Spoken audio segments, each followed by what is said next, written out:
imobiliários é o mercado de renda variável. Agora te dá uma missão fácil, hein? Fácil. Como a pessoa que está assistindo a gente aqui, né, ela consegue identificar, poxa, essa é uma classe de ativos que eu posso entrar ou eu não posso entrar? Um mini suitability em 20 segundos vale. Brincadeira.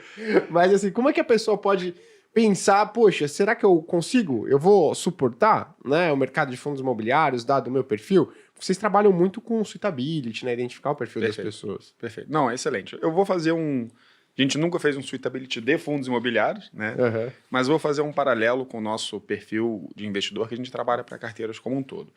A gente, hoje, na Portfel, gosta de dividir em 4 perfis, né? O conservador, moderado, arrojado e agressivo. É como a maioria das casas faz, alguns têm mais perfis, menos perfis, mas é mais ou menos assim que a gente segue, né? O que a gente enxerga num investidor conservador?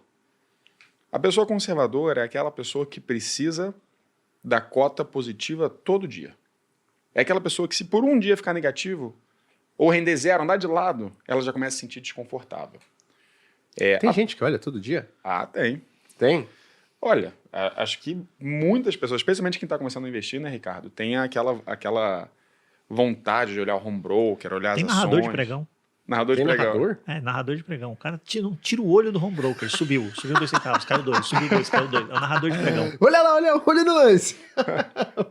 Não, exatamente, tem muita gente. Então, assim, se você tem esse perfil de que qualquer volatilidade vai te incomodar, né, você tem que ser conservador. Ponto. Não tem muito o que discutir.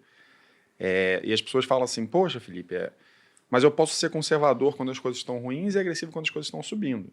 Pô, esse é o cenário ótimo. O problema é que esse cenário também é impossível. Né? Não tem como você saber quando as coisas vão subir, quando vai cair. Senão você faz isso uma vez, se alavanca, fica bilionário e nunca mais precisa trabalhar.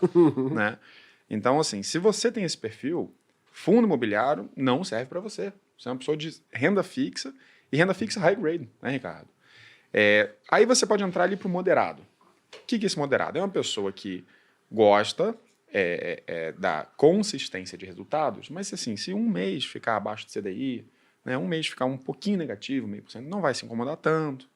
Né, a pessoa que entende um pouquinho mais dos conceitos de mercado financeiro, ainda não é muito avançado, está começando a estudar, fez um curso, está assistindo esse podcast, né? A pessoa que está se preocupando em se aprimorar, e essa pessoa ela poderia começar a ter um pouco mais, né, em alguns ativos, e aí nesse caso ativos de fundos imobiliários mais safe, né, mais high grade. Então assim, pode botar um pezinho ali, mas assim, um percentual baixo do portfólio, porque qual é a grande questão, né? Existem momentos, e se tem uma coisa que eu tenho certeza é que isso vai voltar a acontecer em algum momento, em que ações, fundos imobiliários podem cair 30%, 40%, 50% no mês. Isso já aconteceu N vezes na história e pode voltar a acontecer. Então, se você tem um percentual de 30% do seu portfólio em FIIs ou em ações e cai 50%, seu portfólio inteiro vai cair 15%. Né? Então, uma pessoa moderada, ela geralmente não está disposta a correr esse risco, mas alguma coisa com um percentual mais baixo, em fundos imobiliários um pouquinho mais seguros, a pessoa começa, né, a entender. Quando você vai para um perfil mais arrojado, né, e aí começa a ficar um pouquinho, entrar na alocação de carteira e tal, mas assim, uma pessoa mais arrojada, começar a ter 10%, 15%, agressiva até, de repente, um pouquinho mais do que isso, é quando as coisas começam a fazer sentido. Eu acho que a categoria de fundos imobiliários ela tem um papel importante nessa transição de renda fixa para renda variável. Né? O pessoal gosta de chamar de híbrido. Eu não gosto, é renda variável. Né? Imobiliário é renda variável, mas vamos supor, para fins educativos, que ele é híbrido. Né? Ele mistura aspectos de renda fixa com renda variável. Mas por que ele é legal? E por que eu falei que ele é uma classe, né, de ativos de transição? Porque você tem renda fixa que você tem Selic, que a volatilidade é praticamente zero, é muito baixa, zero alguma coisinha. Aí você tem os fundos de inflação, pré-fixados têm volatilidade um pouco maior, dependendo do duration deles. Mas sempre volatilidade de 2%, 3%, né, ao ano.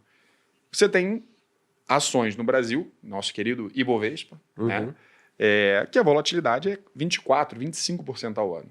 É muito maior do que a renda fixa. E você tem fundos imobiliários, que a volatilidade é de 8% ao ano.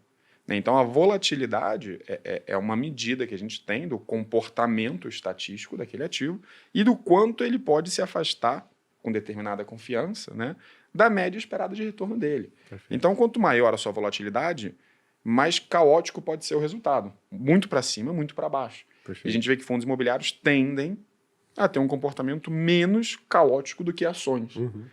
Isso é bem claro, para quem acompanha um pouco mais de tempo sabe disso. Né? Isso é dado estatístico. Então, fundo imobiliário tem 1/3 da volatilidade de bolsa hoje. Né? Então, assim, obviamente depende dos seus objetivos de vida, né, do momento em que você está, necessidade de liquidez, tipo de fundos imobiliários você vai pegar, mas assim, uma pessoa conservadora não deve ter. Quando você começa a ficar moderado, arrojado, agressivo, você tem, e aí vai depender como montar a carteira e por aí vai, mas aí essa bola fica com o Ricardo, que é o nosso grande especialista em fundos imobiliários aqui. Né?